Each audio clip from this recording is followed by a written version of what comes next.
Hey, how's it going, everyone? It is Drake. We're back with another chapter of Fairy Tale 100 Year Quest, chapter 131, Signario Sisters. The cover page for this chapter has Lucy on it, giving me some Daedalus/Tenro Island vibes with the kind of ruined city behind her. And she's in a very different outfit than what she usually is in.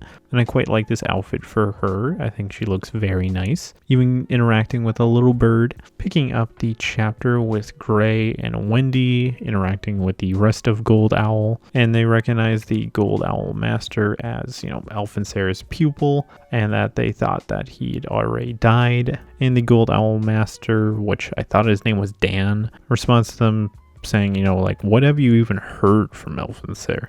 I love the response from Carla, where they actually think about what intel do we have on this guy, and they're like, come to think of it, we know nothing about him whatsoever. We get to learn a little bit more about alchemy here again, that he's an alchemist that creates people and he does human transmutation, and that he once trained as a wizard under Alphancer, but it seemed that he lacked the talent for it. So he left him and went down the path of alchemy. And once he became famous, he got visited by Alphancer once again and was begged to make a weapon to slay the 5 dragon gods. And thus Athena was created. And that was the first human transmutation and his greatest work. I kind of love that the guild members right by him were like, your greatest work? We weren't your greatest work? And they get kind of jealous about it. And he quick corrects himself by saying, you're also my pride of my alchemy as well, but you guys are closer to human. Athena was his debut work, and her construction was inadequate, and her perfections posed no problems. But Athena betrayed their expectations and escaped, and they only found her recently. Of all the places they found her in Ishgar.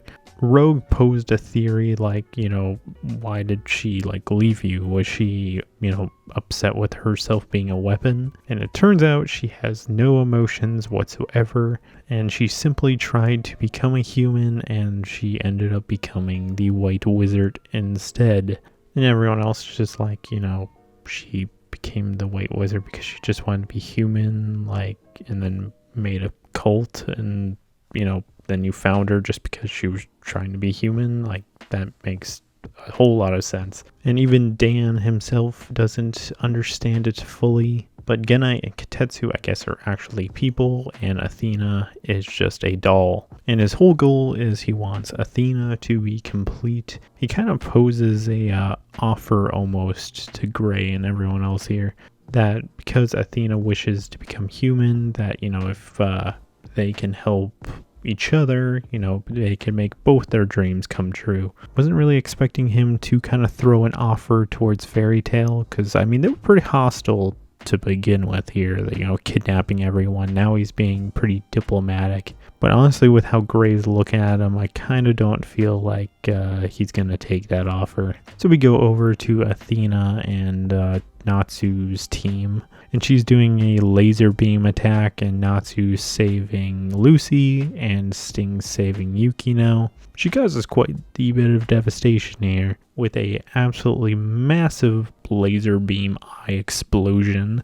Everything's crumbling down around them. I love Natsu, still on top of Lucy and Happy, is what the heck's up with this chick? She's shooting freaking laser beams out of her eyes. I love the expression that Lucy and Happy are making as well. And Athena starts to fly out of the rubble, and Natsu's freaking out oh my goodness, she flies. And Athena's hyping herself up, saying that she's a doll, an alchemist, and of course the White Wizard. So she starts to do another laser beam, and Sting is not having it, and he just straight up eats it. The panel with him eating it is kind of hilarious looking, because it's just super weird to see him just eat that laser like that. It's not even sucking in, it's just straight laser, which I can tell you immediately this panel is gonna get memed on real hard, because I've already seen the memes already, with Sting saying that if it's white he can eat it. And I love the varying reactions of the people around him, because Yukino is so excited, saying that's as expected, and she's super happy about it, and Lucy's just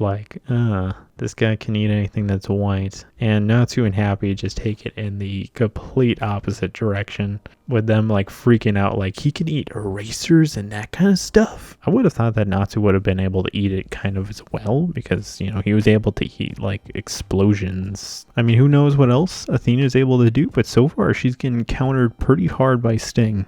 So we go over to Urza and Jalal, and they seem to be getting annoyed of being crammed in this box together. And just as they're kind of getting sick and tired of being stuck in this box together, and you get someone entering the room, you know, kind of insulting everyone in there, saying that, you know, everyone's kind of pathetic. Turns out that person is Minerva, and she just straight up switches places with the guy that trapped Urza and Jalal, which I'm sure the Minerva fans are absolutely loving this panel with the full shot of her, which Urza and Jalal are just like, what the heck, how did you find us, Minerva? I love that Minerva starts teasing Urza and Jalal by saying like, oh, were you two having fun? So the interrogation begins with the captor of Urza and Jalal, with Urza and Jalal thanking Minerva for saving them. And Minerva starts interrogating the guy by putting her heel on the photo, and we get basically the summary of the last chapters of, you know, why Gold Owl wants Fairy Tail's magic power. And they feel that the guy isn't telling the full truth, so Urza starts threatening that she's going to rip the photo in half with him inside. And he still says he doesn't know anything more. And we get another voice from the background saying that that's true. And it turns out it is the Signario sisters. Cool detail that we learned that one of them is the creator of the camera that, you know, captured Urza and Jalal.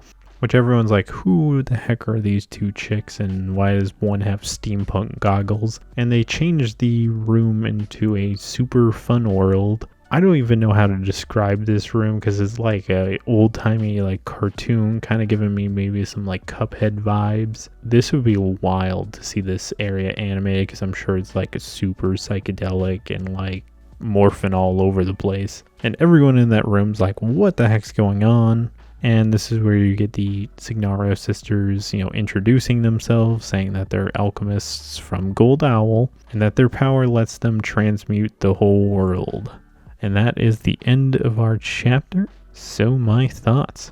I severely doubt that Gray's going to make an alliance with Dan, but, you know, who knows? He seemed like he was being pretty diplomatic. With how they've been treating Fairy Tail, I don't know if they want to make that deal right now. Especially with how like kind of ruthless everyone else is being, like Athena and the Signario sisters. I don't think that they're willing to make this deal. Again, the Athena fight, I mean, right now she's getting countered pretty hard by Sting. I'm leaning towards Natsu and everyone, but, you know, who knows what she's got up her sleeve. Honestly, out of all the fights going on right now, that last one with the Signario sisters, I feel is going to be super duper interesting. The fact that they can completely change the landscape around them to be this weird cartoony world. That's just the first showcase of their powers, so like what the heck is going to go on? You definitely have quite the powerhouse of people going against them. Is Urza, Minerva, and Jalal. Those are pretty strong opponents to be going against, but aren't those two supposed to be some of the strongest members of Gold Owl? Wouldn't shock me because they're able to mess with the world around them if they somehow manage to split up Urza, Jalal, and Minerva. I feel like Minerva is going to be the biggest player in this fight just for the fact that her territory magic was able to undo the one piece of alchemy they, you know, began this fight with that whole photo thing. And Urza and Jalal were basically unable to do anything at all. So if they get trapped in anything similar to that during this fight, they're gonna hardcore need Minerva once again. So things are really starting to ramp up. I really enjoyed this chapter. I thought it was fun. Leave your thoughts on each chapter in the comments below. Thank you for watching, and this is Drago, signing out.